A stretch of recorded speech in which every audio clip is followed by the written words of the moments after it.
go ahead and just get going. It's now 12:04, and I imagine folks may pop on as we get rolling, and if they do, we'll get everyone introduced and caught up.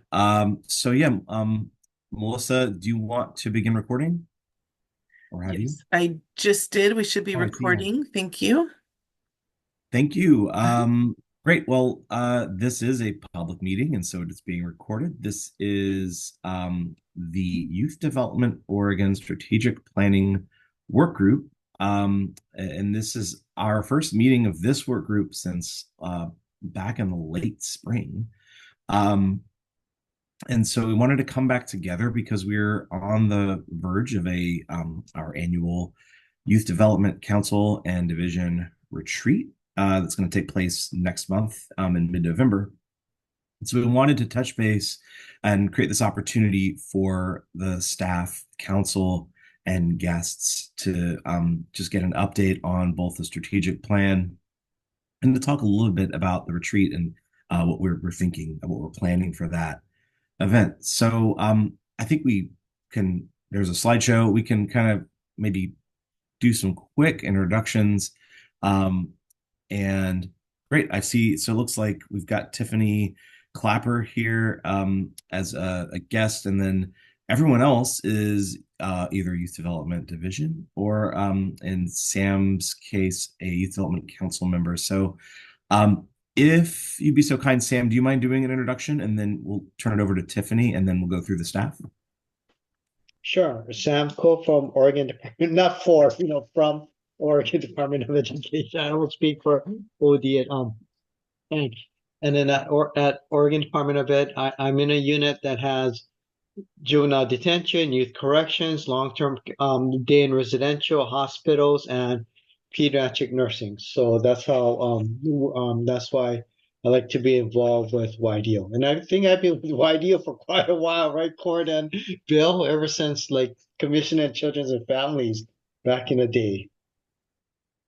Yeah, I feel like you've been a council member for the duration of my time here, um, which is okay. I don't know if like do you have terms, or is it different because you're ex officio? I'm glad you're still here. I don't want to raise that issue right now. Please continue to be on the council. Um, all right, thank you, Sam. Tiffany, are you able to unmute and introduce yourself? Yeah, hi, I'm Tiffany Clapper. I'm the principal at Winter Lakes High School in Coquille, Oregon. A few years ago, we did have the opportunity to have the grant. And so I don't really want to miss out on anything while we're trying to work through reapplying for the grant for the upcoming years. And those of you that don't know anything about my school, we're an alternative high school in Coquille, and we work with youth from 14 to 21, and we really focus on the workforce, and we work with a lot of kids that do have a probation officer, and just trying to get them on their feet. So thank you for having me here. Yeah, great. Thank you. Thanks for coming, Tiffany. Yeah, I'm glad you came. We've had another work group related to our RFAs, and maybe you've attended one or more of those meetings. And those, I think there'll be another one of those meetings next month. I think where the frequency is shifting a little bit. Sally is one of the leads in that work. And this meeting will focus more on our strategic plan, but I hope it's actually informative, because this will kind of give you a sense of broader work and priorities, and what we're thinking about as we get ready to do a strategic plan for the next few years. Perfect. Thank you. Yeah, thanks. All right, so uh, probably everyone besides Tiffany knows me. I'm Cord Bucher. I'm the Deputy Director, Youth Development Oregon. I think we can, for staff, maybe just go very quickly with name, title, and maybe one other thing you might want to share. I will pass it over to Brian, and if folks can popcorn it, that would be great. To our director, Brian Detman. Thanks, Cord. Brian Detman, Director. No, everybody. Good to meet you. Tiffany, good to see you. Sam, and I'll shoot it to Lawrence. Good afternoon, everyone. Lawrence White, Youth Development Oregon, Racial and Ethnic Disparity Coordinator. And with that, I will pass it to Bill. Good morning, Bill Hansel. I am a grant manager and data lead. and longtime colleague of Samco's.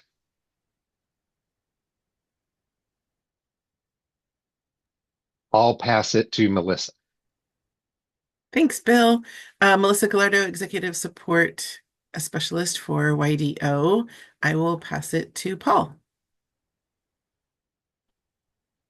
Good morning, Paul Sell, Associate Director, Youth Development Oregon. I'll pass it to Sally. Sally Deck, Grant Manager, Future Ready Analyst, and I will pass it to Jared. Jared Shaw, Grant Manager and Workforce Analyst, and I'll pass it to Tanisha. Thanks, Tanisha Bishop, Youth Grant Administrative Specialist. I think I'm the last one to go, so I'll pass it back to Cord. All right. Have you missed anyone? Doesn't look like it. I think we'll go ahead and proceed back to the slides, if you would please, Melissa. Watching the other work group, I almost brought in some of the meeting the norms and other introductory material, but as I suspected, this meeting has perhaps generated slightly less public interest, maybe because it's not so much concerned with funding, but more the broader work. And this discussion is very open, so certainly eager to hear from any guests who are here as we go along. I'm going to share some slides. Happy to pause at any point for questions and discussion. And this is actually it's kind of great to have so many folks from the division team here, because at different points over the past few months, you've all been a part of the refining of some of the stuff that we'll talk about today.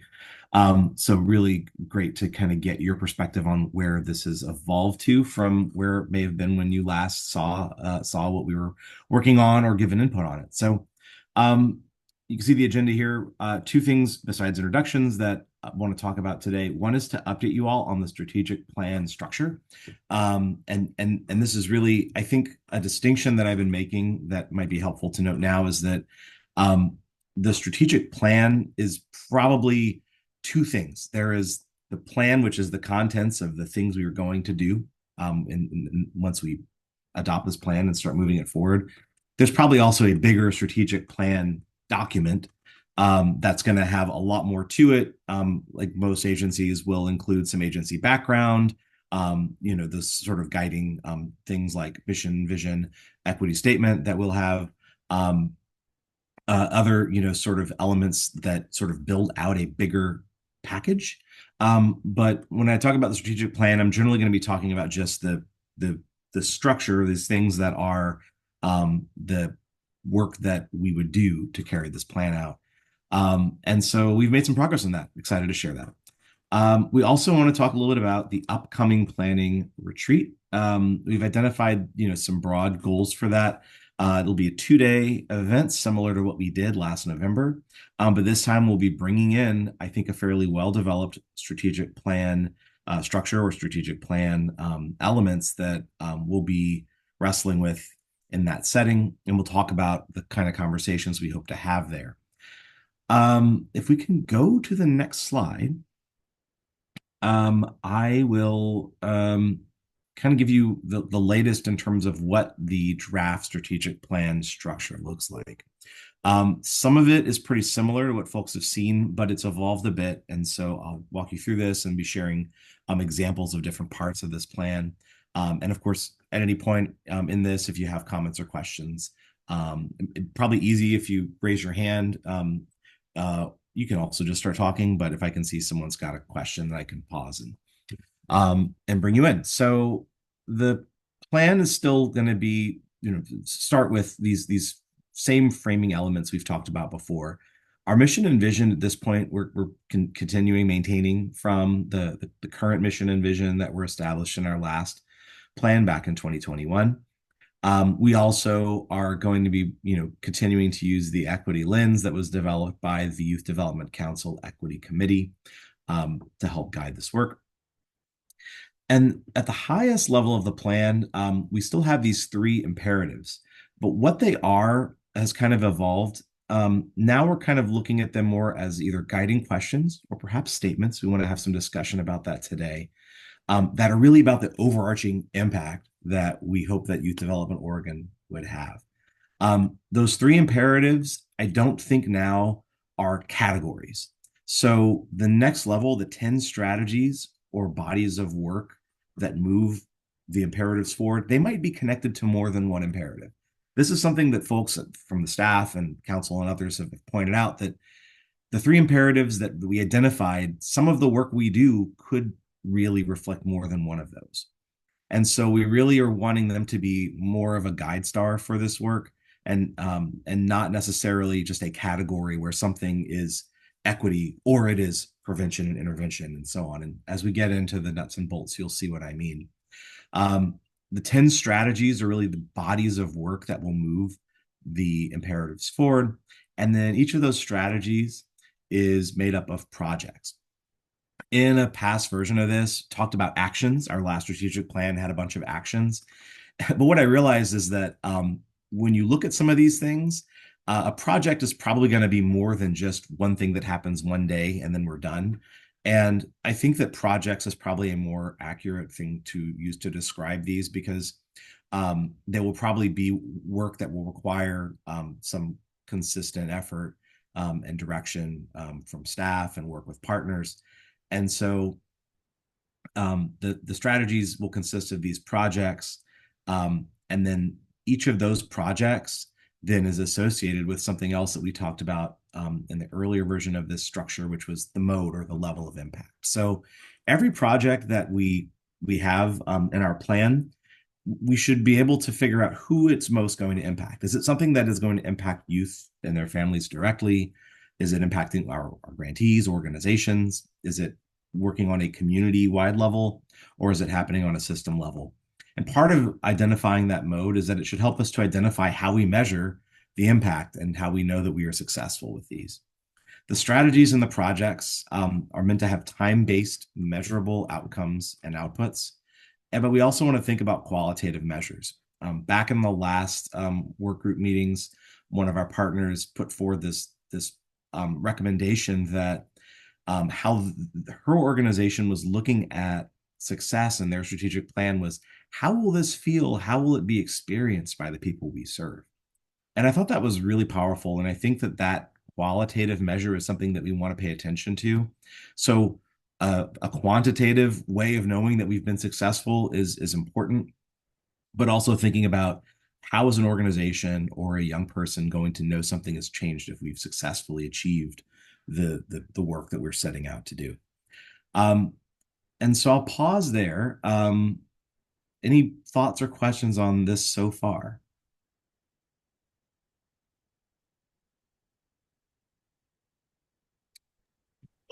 Cord? Yes. This is Sam. I'm like, so those three and those 10, and then hopefully there's flexibility and room for surprises that the legislature might come up with. Like if they give YDO a brand new grant funding structure or form, or funding stream, and they want YDO to work on something else, and so forth like that. Yeah, I think that well, I'll go to the next slide and we'll talk about the imperatives first. And I think you'll see that at least at that level, it's pretty broad. So certainly I think that there's ways to expand at any of these levels. But if we go back to the slides and move to the next one, excuse me, I'll just jump into the imperatives and talk a little bit more about what those are and where we're trying to go with that. So this is a little bit busy, but what I've done is in the grayed out text, you can actually see that what we were working with in some of the last rounds of sharing this with the work group and with the council as well. These three imperatives, I've here rewritten them in the blue. Brian and I have been working on this, and I took his recommendation to like really think about how can we start to make this language a little bit clearer. And one of the thoughts I had was, what if I frame these as questions? And I am interested in folks' feedback on this, whether looking at these as questions feels effective or if it is more powerful to reframe them as statements. But I'll read through these the way they're currently phrased. So we talk about prevention and intervention. The question is like, how is our work giving young people a sense of belonging and hope? How are we decreasing the risk of harm, system involvement, and other negative outcomes? That, as a high level principle, I think that is one that captures to some extent a lot of the things that we are trying to do. Create connection. I've changed it to connection and change because I liked the way that change was named in the original wording, and I think that there's ultimately a reason that we want to create connection. How are we contributing to these welcoming spaces, positive relationships, and effective programs that make a positive impact on youth, families, and communities? How are these things that we are doing making it possible for them to get where they want to go? And then around equity and transparency, that was originally embedding equity, but as we worked on this, we realized that transparency was continuously emerging as a priority. And so we wanted to connect those things so that we're embedding both equity and transparency to make our work and the systems that we work within more just and more responsive. So I'll give you a second again to look at these. And I am very curious, does reframing them as questions feel like it opens up to possibility? Does it feel like these should actually be more affirmative statements about our work? And I'd be happy to hear folks' feedback on these.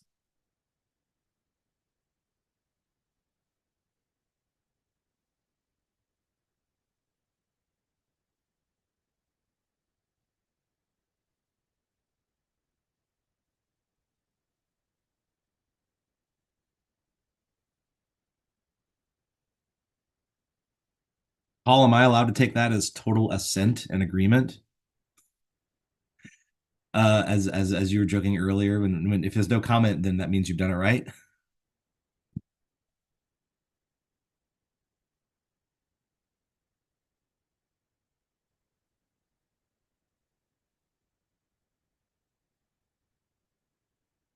All right, I'm going to take that as positive feedback. We'll have Positive, yes. Right, yes, yes. Thank you. I mean, it's maybe people need to think about it too a little bit, but yeah, it's good stuff. Thanks. Well, thank you. And I'll just say this out loud. Again, Brian Detman, thanks, Cord. I'm trying to eat my lunch, and that's why I'm off camera, but this is recorded, so folks will have a chance to view this and Cord, and as we are preparing for our planning retreat, we might just take this recording and share it with folks so that they get the recorded version of your presentation as well as, some kind of paper document. But so I'll just as a reminder, appreciate you walking through this. Cord, this is Melissa. Sam has made some comments in the chat. Yeah, thank you, Sam. I see your comments. Sam says he has no objections, and he likes the terms and the wording, and feels it shows a lot of thought and insightfulness. So I really appreciate that comment, Sam. Certainly I think it's a good point, Brian, that this probably could be a useful, this recording could be a useful refresher for folks prior to the retreat. So I'll keep that in mind and keep us rolling. So for the sake of future viewers, this hopefully is a useful document. Maybe we can come back to these, and I'll go on to the next slide if we could, please, Melissa. So these 10 strategies, again, I wanted to take the strategies out of this, well, which ones go with which imperative, and really just look at these as these 10, let's call them bodies of work. These are pretty condensed. As you read these, I myself, sometimes I'm like, what does this mean again? Each of these consists of a lot of different things that were originally identified in the retreat last year that have been refined through conversation in the work groups among staff, etc. But these are really the broad strategies that we would build out within this plan. And I'll pause. I'm going to let folks read these. I'm not going to read them out loud to you.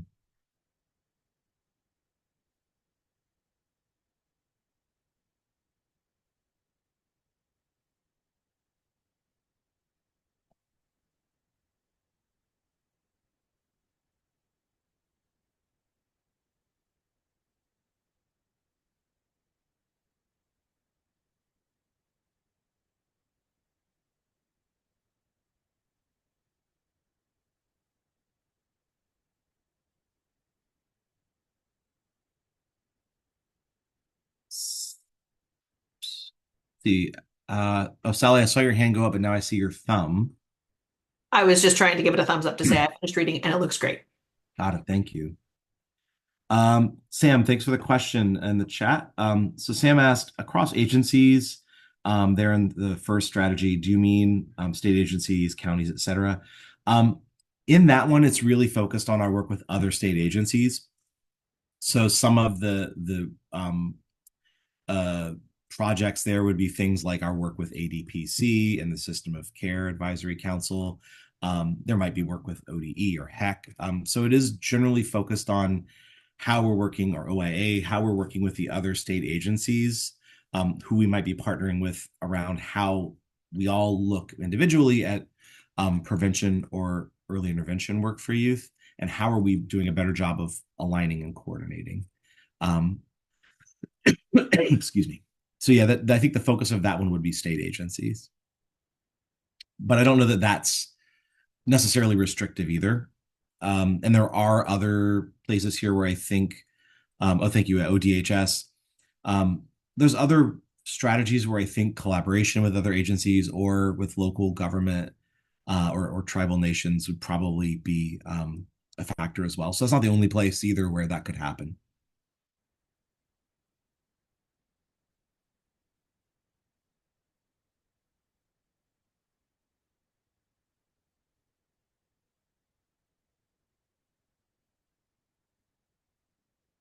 Thanks, Sam. Yeah, no, I work with tribal nations is also really important. I think there are, that happens within our juvenile justice work, within our grants work as well. So, each of these is really, the name is really meant to just try to be the best reflection of some of the projects or actions that had been identified through the work that's been ongoing to come up with the elements of the plan. So these are pretty summative, and maybe I'll actually share an example, excuse me, of what one of these strategies looks like when you actually look at the projects that make it up. Any other sort of thoughts, questions about these before we move on?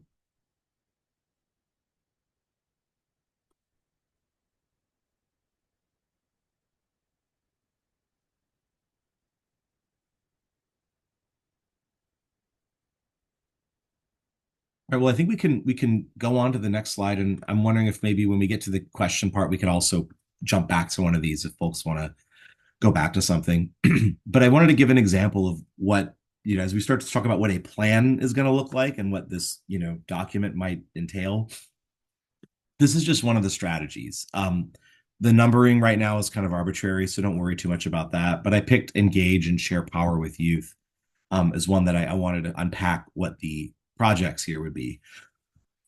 Excuse me. So, here, some of these are things that were identified in retreat. A couple of things have emerged, within that time since then. Polling our youth members to identify their goals and interests and using that to help guide our work. Creating connection between the YDD staff who support the youth committee and administrators for other youth advisory groups. Like, how do we actually make a table for where we're working with the other folks who do this youth leadership work within state government?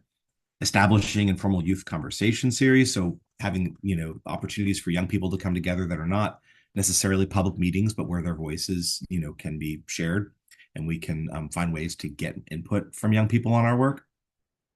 Implementing youth-led staff and council training. So I'm having our youth council members really lead us in some work. Creating some, new recruitment work, recruitment materials for new youth YDC members. Consulting on how we can effectively share stories as we advocate, for the work that we do. Seeking opportunities to connect more with other youth-led spaces, and inviting youth from the programs we fund to have more involvement in the work that we do. Ultimately, the youth who are served by our programs could be potential youth council members, and I think creating more of a connection between the young people we serve and the youth on our council would also be another example. So these are all different projects that would make up that engage and share power with youth strategy. So this is just one example. Each of those 10 has not necessarily 7 or 8, but some number um, of projects that, some are big, some are small, but these would be the things that we've brought together to make up this strategy. Sam is going to just, oh, yep, just got to pause there. I'll also just note that you can see where the mode is there. So I've tried again to look at who it is that we're focused on or working with in each of these. And then as we're building things out and as we're developing this, the recommended measure there is really the place where, as we're getting the ideas through the retreat or other conversations, how are we measuring completeness or the success of this? Many of these are going to have what we'd call an output, so a work product. So if we carry out a poll and we identify, the interests of current youth members, that would be an output. That would be a measure of completion for that first project there. Some of the others are maybe more ambiguous or will take more time. I mean, I think, creating processes or establishing, events, that's very straightforward. But, the goal could also be something like if we want to involve our program participant youth to engage in our meetings or other activities, we can also set benchmarks where we want to have youth from 3 of our grantees participate in some way in a council meeting or in a youth committee meeting over the course of a year. So we can also look at quantitative measures, like how much do we want this to happen? How will we know that we've actually really got this moving? So this one is one where I think it's going to be more outputs than outcomes.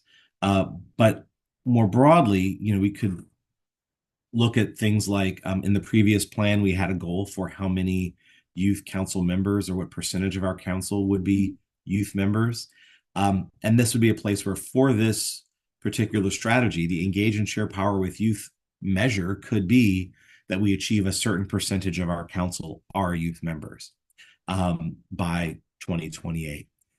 So that, the projects would have measures which are more likely to be outputs. The strategy will also have a measure. And that's probably where we want to really try to hone in on, like, what's a quantitative way that we'll know that we've succeeded. And again, back to that qualitative question, how will youth members feel the difference? How will youth members, be able to know that we've done a better job around this? And I think that there's some level of getting that feedback. I think that for some of the narrative questions, we will need to ask what that should look like. I think that youth communities programs may be able to tell us what that change would look like for them and what would be a positive change. So that isn't one where we necessarily want to go and dictate what that more qualitative change would look like, but where we might get feedback, in this case from youth council members or the youth we serve. And so I will again pause. So we've kind of moved fairly quickly through just these levels of the imperatives, the strategies, and then an example of the strategy showing you where all the projects are in here. And I want to give folks a chance to comment on this or ask questions.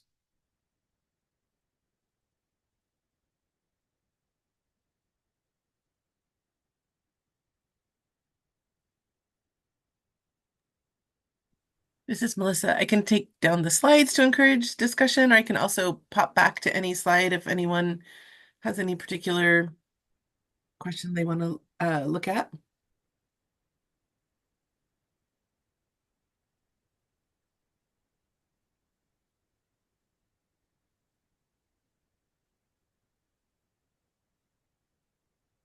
I think, Melissa, that if you go to the next slide, it is another version of the sort of overall plan structure, and we can maybe rest it there. I think folks liked this visual last time, and I've updated it to reflect where things are now.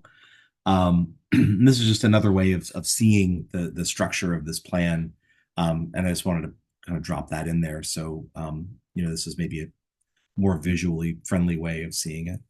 And yeah, go ahead, Paul. Thanks, Cord. Let's try to break the silence for you as well. I'm just kidding. Thank you. No, I think on that last slide that you just did, I think you really put some thought and time into thinking of that specific question that outlines some ways to do that task. And so I think that just wanted to call that into the space where I think it actually seems like something that we can grab a hold of and try to target, especially the way that you've kind of outlined it to set some goals and outcomes, for lack of a better way to say it. So I appreciate that. Instead of just saying we want to involve more youth, thinking about what that looks like is really important. So Yeah, thanks, Paul. Yeah, I mean, my hope is that, I mean, the naming it a project is really intentional because every one of those things should probably have somebody who is on the staff who is responsible for it, for leading it to completion. And it might be simple work and it might be long and complex work. Project management may or may not be necessary, but like these are really things where it's like, hey, like, what are we going to do? And here in this, you can see that the how and the when. I mean, I think the strategies and the projects are both how and when we do things. Each project should sort of have a sort of an endpoint, and I think that will also help us to kind of And I think one of the conversations, we'll talk about this in a bit in the retreat, is what do we do first? But every one of those things hopefully is something that someone can own. My guess is that a strategy also, I don't think every strategy will need a work group necessarily, but it's a body of work that I think could be prolonged and will take time to move through all these things and will require some attention, but hopefully it's broken down in a way where you can see what's going to happen. So thanks for that. Lawrence, I saw your question. Brian, I see you jumped on. Do you want to appreciate sure. Thanks, Brian Detman, Youth Development Director. I appreciated Lawrence's question, and not sure, Lawrence, if I answered it fully, but by law, we compensate council members on the whole. Now, there's eligibility requirements for that compensation, so not all of our council members are eligible for compensation, but the youth, generally speaking, are eligible, because there's like income requirements and things like that. So there's some paperwork that has to be submitted, and we've been doing that for the last maybe not quite a year, but close. And people get reimbursed for mileage and things like that. But if you're also asking more broadly about like youth engagement, youth involvement, in a summit or some other kind of engagement that aren't formal council members, or maybe they're just like committee or members or volunteers, I think that's a good question, and maybe a little bit different question, but still important to ask. Like, how do we figure out ways to compensate, particularly those with that kind of lived expertise, young people, system impacted folks? Like, we want those perspectives, and you have to figure out creative and smart ways to make it worth their time when they're busy and so on. So don't have a full answer for the sort of broader engagement, but certainly for something for us to think about. But as it relates to the council and council members, we do compensate. And again, typically the young people do qualify. I don't know, Lawrence, if there's more, let me know. And Sam, I see you kind of had a question or comment. Yes, I think like for instance, if people are participating part of like their normal job duties out of their employment, then they shouldn't get compensated.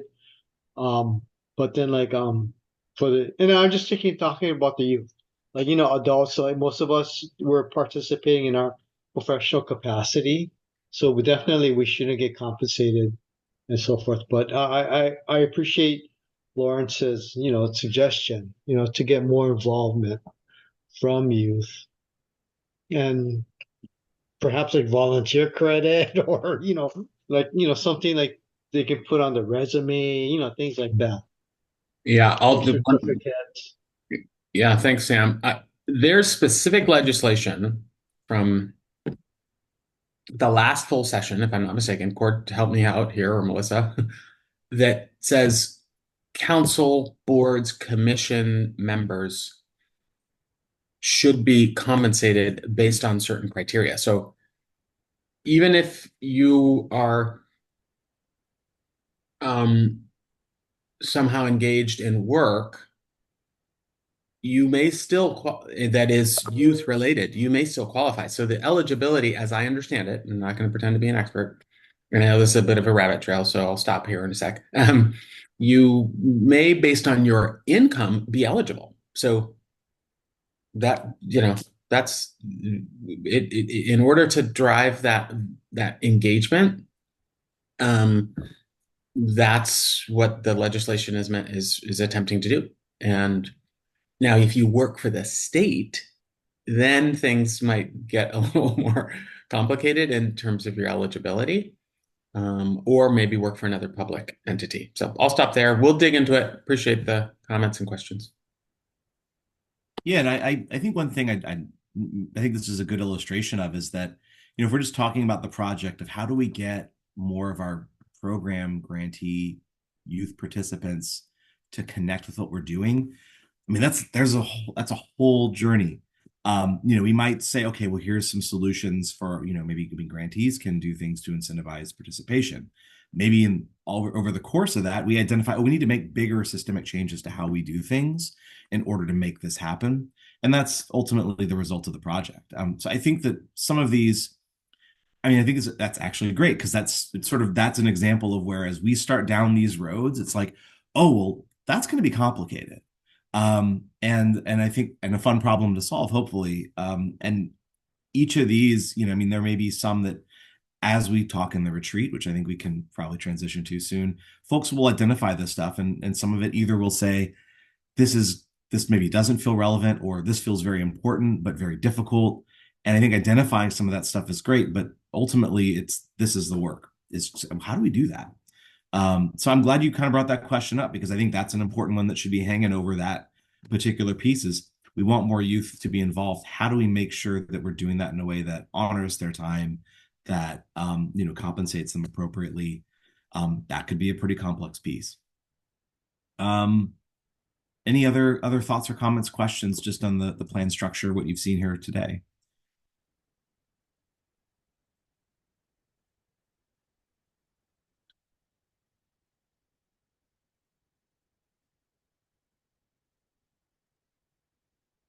Well, certainly open to more feedback and conversation as we in the next few weeks before the retreat. But I really, again, should thank everyone from the team who's been a big part of helping this work to evolve, because a lot of what you see in the language that I shared today is the product of feedback, questions, recommendations that folks have been giving on this, and that's been really, really valuable. So thank you for helping this to be something that it would not be what it is if not for your involvement.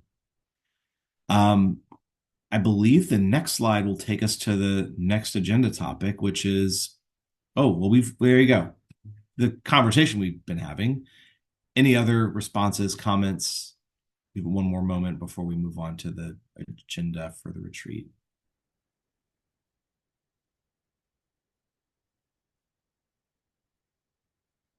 All right, Melissa, do you want to go to the next slide? Well, having shared all of that, we also wanted to talk about the retreat coming up in a few weeks. I'm very excited to be coming out. I will be there in person and get to be in community with all of you. And we've got a lot to work on. And these are some broad goals. I think, Brian, I might ask you to kind of talk a bit more about this after I tee it up. We've been working on an agenda for the retreat, thinking about how we're going to use our time. And these are really, I think, kind of the big pieces, what we were really hoping to accomplish. First, it is about relationship building and just an opportunity to connect staff, council. I imagine we'll have some folks from other agencies and partners, similar to how we did last time. We do want to get some more feedback and input on the plan, and so we'll be sharing documents out ahead of time and sharing a lot of this in, I think in a portion of that meeting. But we also really want to move forward to talking more about the measurement, outcomes, and goals of this plan. As you've seen, that's something that we want to build in really intentionally for every strategy and every project that we plan to carry out in this plan, to know what success is going to look like, know what completion is for those things. And then we also want to start working on prioritization. We're going to have a significant number of projects. It's a lot of work. And then we're going to be trying to do that over a few years while other things are also going to be going on. So where do we start? What are the most important things? What are the critical actions that are going to make everything else we do fall into place? I think some conversation about that will be really important. And so, excuse me, with that, I'm gonna stop, and then Brian, I'd love for you to kind of jump in here and talk more about this and lead some conversation. Sure, Court. I think you hit it pretty well, solidly. I think maybe actually, Melissa, it might be helpful to go back to the slides because I can't, or it wouldn't hurt to see them up. Just for reference, these aren't in any particular order, like the 1 through 4. Like 1 is not necessarily meant to be more important than 4, so keep that in mind. There just happen to be kind of 4 overarching goals. I think we'll do some icebreakers and check-ins just to kind of build that relationship and connection. Cord spoke, I think, about the feedback on the plan. Like, I'd rather not have us go backwards. But if there's something glaring that's missing, we would want to know. And so we'll get you the materials in advance, as Cord mentioned. Love this. I think these last 2, or these 3 and 4, are places where we'll spend time, the majority, if you will, of our time on exploring, as it says, measurement outcomes and goals. Thinking, what does success look like? I think that's a question we want to explore with attendees, both quantitatively and qualitatively. And on that prioritization of strategies and projects, I think time should allow for us to at least prioritize the 10 or so strategies. I think you'll have the contents to look at the associated projects, but I think prioritizing the strategies on, for example, some things that Cord and I have discussed about, does a strategy that hits all or meets the sort of or there's a good answer around each of the imperatives, does that mean it's a priority strategy? Not sure, but that's one way to think of the way to prioritize is, oh, this strategy really feels like it touches each one of those imperatives. So therefore, there's some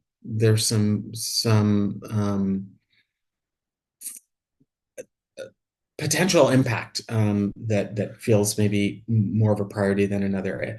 The other thing I'll say to end here is, I was in a meeting last week with the Multnomah County Gun Violence Review Commission. It's a commission that is looking at different gun violence cases from the past that have been provided by law enforcement, where you review and identify themes and connections. And as a part of that meeting last week, or as a part of the meeting last week, we were looking at ways to prioritize some of the ideas that are coming out of that commission. And they looked at and started a conversation around effort and impact. And so one thing that Cord, I shared like a photo with Cord and said, hey, what about this as an idea to prioritize? If we discussed the impact of a strategy and whether it's high impact, and also the effort question, whether it's low, medium, moderate / moderate, medium, or high impact. And maybe as we look at our strategies, whether they're high impact and high energy, high effort. Did I say energy? Effort, high effort, or they're somewhere else. I thought that might be an exercise worth, or a lens through which we might see this and look at and analyze our strategy. So more to come. We're just kind of working out how we'll do it and what will make the best use of our time in mid-November. So thanks, Court. Yeah, any questions or comments? Welcome.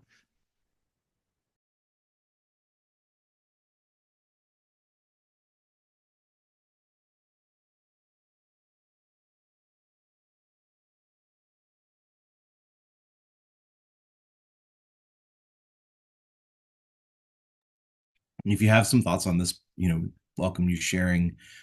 We'll be working on the planning over the next few weeks as well to kind of really break down the activities. The systems change team, that's Bill, Abraham, and Sally, and I will be working together. We have a meeting next week, and one of I moved that meeting in part to after this meeting so that we can actually start to dig into some of the planning for the retreat as well. I think you guys really contributed some awesome ideas last time around.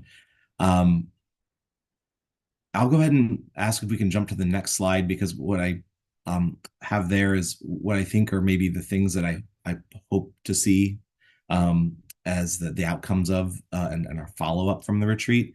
It's kind of combining two different things. I mean, I think that at the retreat, we'll be refining the plan, and I think that we'll want to walk out with some ideas around measurements and priorities for that plan.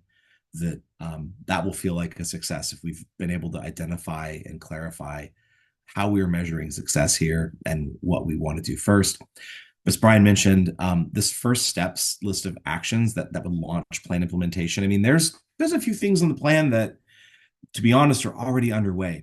I mean, there's one that talks about our grant processes, and through our work to implement our recommendations from our last RFA and the grant framework and the RFA work group that's been happening. Like, some of that's already underway, but it's going to be ongoing. But I think that what we're trying to figure out are what are the 10 or 12 things that, if we do these, they really make everything else easier, and they really help us to get some wins and see some progress early on. And this was something that I think we saw in another agency's strategic plan that I think felt really powerful. Is like, there's a lot of stuff, but can we hone in on some places to start and really be prepared to get out of the gate and do that stuff? And I would love for us to have some ideas about that coming out of the retreat.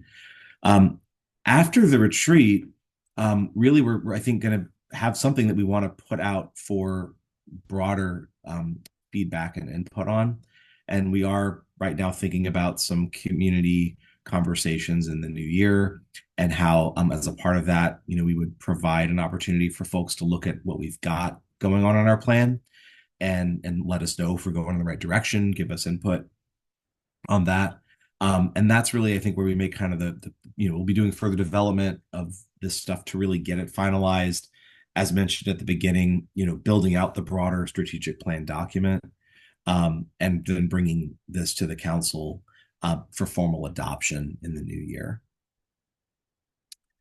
I'm going to jump over to the chat. Yeah, Sam, you've shared a couple of things in the chat. Do you want to say a little bit about that?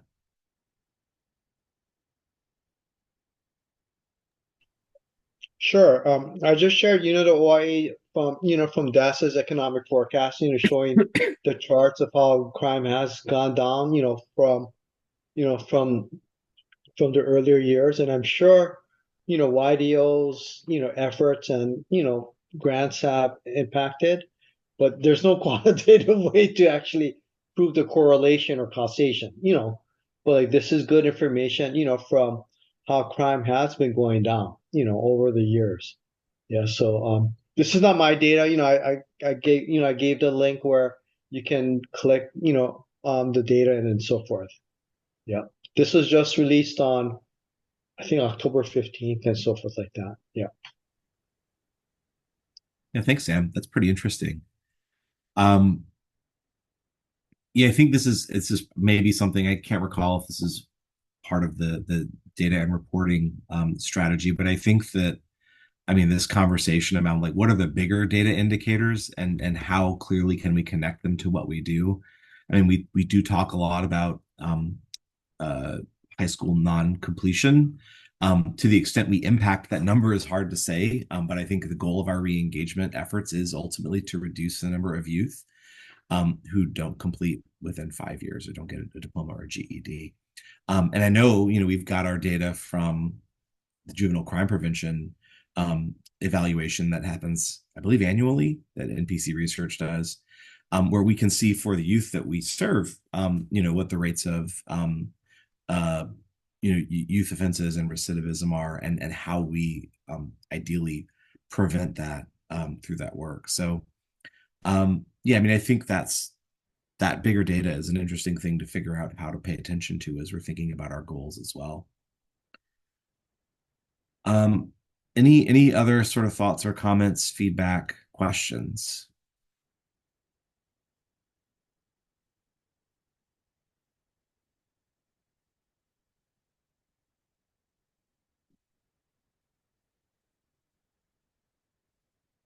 Well, with that, I think that is what we have in the deck for the formal presentation.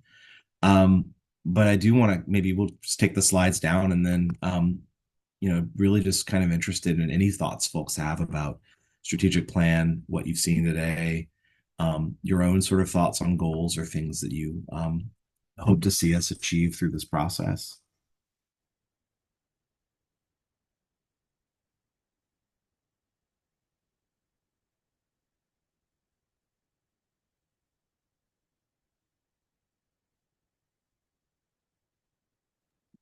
Okay, I'm going to lay it out there. Is that all right? Yeah, please. Okay. I think some of our council members, they might need a refresher on what's the primary purpose of YDO. Like, what are we here for? What do you do? And then so forth. Like, and when I listen to some of the conversations, I'm just saying that, yeah. Um, YDO is just not a money dispersing agency, like just a, agency that just doles out grants, I mean, like, there's a purpose, there's an interconnectivity, I just want to throw that out there. Like, yeah, I just get the feeling some people you're just not a cash cow, you know what I mean, right? You're not an ATM. I just want to say that. Um, And I appreciate that, Sam. I mean, I think, Anya, who's not here, but Lawrence, you might have some thoughts on this, because you helped as well. Like, I spent some time with Lawrence and the prevention and justice team, really trying to identify, there's a lot of functions of the council as a state advisory group that, we've actually put in there's a strategy in there around our prevention and justice work, and all the projects are really things that for the most part are already going to need to happen. They're ongoing. There are requirements around that prevention work. And even for me, I've been around a long time, and I've tried to familiarize myself with that work. But the kinds of training and activities that the council is supposed to engage in, I think I appreciated, like, saying, hey, like, the plan can be aspirational, but let's not lose track of this stuff that is required and fundamental to the role that the council plays. And I appreciated that feedback, and kind of pulling that stuff in. And I mean, to the extent that the retreat, there might be some value in that. I think that's another, Brian, I'm kind of curious how we might try to do some framing. I suppose we do have council members that have joined either right after the last retreat or even in the last year. And I wonder how much of that will be helpful, just to kind of get us going in the right direction together at the retreat. Yeah, so maybe, yeah. Sam, I appreciate the comment, and I think, Cord, that I hope and think that strategic planning does offer this opportunity to kind of to be grounded and reminded in the mission and vision, and then explore with the ideas as Cord has presented and we've discussed, right, around these imperatives, right? They're actually conceptually, I hope, ideas that aren't just about grant making, right? We're offering information that says, hey, if we think about these imperatives, we're it's bigger than just, oh, this particular program or this particular piece. So I hope that also says to people, oh yeah, okay, planning, we're thinking kind of bigger. Um, and not just like in the weeds of either grant making or in the weeds of our statutes. I mean, those are guiding the statutes are, we don't want to get outside of them, but I hope and think that there's some sort of inspiration and like the opportunity for that bigger, for thinking not just like what's right in front of us, but what we can do over the next couple of years. But so I think and hope that what we've developed provides some of that forward-looking context. And Sam, I think we can also take some steps to ensure that folks are grounded in like, here's here's here's what this is about. Here's a little bit of history, right? Just as a reminder, maybe even if we may not spend a ton of time on it, like here's the timeline. Like here's remember, because I think with newer people, that some of that context can get lost. And sometimes like in the Sam, like in the elevator pitch, we do need to say to folks, like, we're a public sector, grant making and policy implementation agency. Like sometimes people just need to hear like, okay, oh, okay, I think I know what that means. um, because when we sometimes get into the more lofty language, I think people are like, wait, so what actually happens day to day? So striking the balance is a continued opportunity.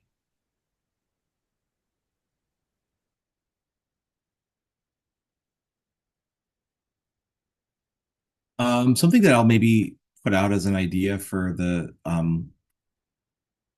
staff that are here is I do think that, I mean, what behind the scenes, there's a heavily commented and marked up document that's still in the works where all of the strategies and all of the projects are kind of built out to kind of give that big picture. We've not shared that because one, like it's still in progress, and two, it's a lot. And I think that this is going to be a lot to hold. But I mean, I know from some of the past conversations, making sure that as I'm trying to kind of wordsmith things and trying to clarify stuff, and some of these ideas emerged a year ago and have kind of been through these evolutions. So I'll probably be reaching out to folks and as mentioned, the systems change team, but also Paul, Lawrence. I think talk with Anya as well about just like, is there still fidelity to some of the things that we are doing? Does this make sense? Like, I don't want to have a project where folks look at it, they're like, how would we do that? That doesn't make sense, or that's not, either not possible or not aligned with the things that are realistic or important as folks see it. So I want to also be checking back in before we go and bring things and share it out, to make sure that whatever we're putting out there is still connected back to the reality and the work that the division does. So I'm not getting too far out over my skis trying to put this together. So just kind of noting that I mean, I think particularly as things evolve, I don't want to lose track of what it actually means or how it works in practice.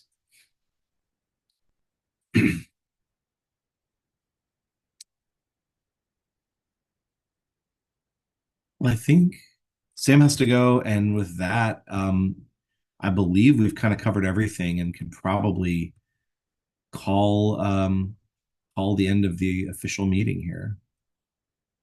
I really appreciate everyone joining. Thank you for your input and your time. I always love to see a thumbs up popping up over in the edge there. That's nice. Thank you. Thanks, team. Yeah, thanks everybody. Oh, whoa. I don't know how to do that. Is that like an update? I'm not quite sure. It's under the React button. And when I